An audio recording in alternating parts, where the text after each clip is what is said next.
ప్రస్తుతం ఉన్న ఉరుకులు పరుగుల జీవితంలో చాలా మంది బ్రేక్ఫాస్ట్ ను స్కిప్ చేస్తూ ఉంటారు. కానీ ఈ విధంగా ఉదయం టిఫిన్ ను మానేయడం వలన అనేక అనారోగ్య సమస్యలు కలుగుతాయంటున్నారు నిపుణులు. ముఖ్యంగా బ్రేక్ఫాస్ట్ స్కిప్ చేసే వారికి మధుమేహం వచ్చే ప్రమాదం ఎక్కువగా ఉందని చెప్తున్నారు. అలాగే టిఫిన్ తీసుకోవడం మానేయడం వలన రక్తంలో చక్కెర స్థాయిలు పెరుగుతాయి. ముఖ్యంగా కళ్ళు తిరగడం, బలహీనత వంటి సమస్యలు వస్తాయని చెప్తున్నారు. ఉదయం టిఫిన్ మానేయడం వలన రోగనిరోధక శక్తి తగ్గుతుంది. మొత్తంగా అనేక తీవ్రమైన వ్యాధులకు ఇది కారణమవుతుంది. అంతేకాదు, ఎక్కువసేపు ఆహారం తీసుకోకుండా ఉండడం వలన కూడా కణాలు దెబ్బతింటాయి. ఇది రోగనిరోధక శక్తిని బలహీనపరుస్తుంది.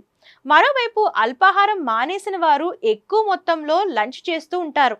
అలాంటి వారు బరువు పెరుగుతారని పలు అధ్యయనాల్లో వెల్లడైంది.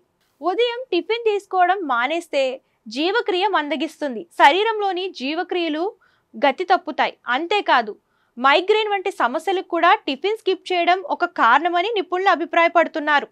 ఎక్కువసేపు ఆకలితో ఉండడం వలన తీవ్రమైన తలనొప్పి, వికారం, వాంతులు వంటి సమస్యలు వస్తాయి. ఇక ఉదయం టిఫిన్ మానేసి వారిలో జంక్ ఫుడ్స్ లేదా ఫాస్ట్ ఫుడ్స్ తినాలనే కోరిక పెరుగుతుంది. ఇది ఆరోగ్యంపై చెడు ప్రభావాన్ని చూపుతుంది. చివరకు ఊబకాయం, అల్సర్, గ్యాస్ సంబంధిత సమస్యలు తలెత్తే అవకాశం ఉంటుంది.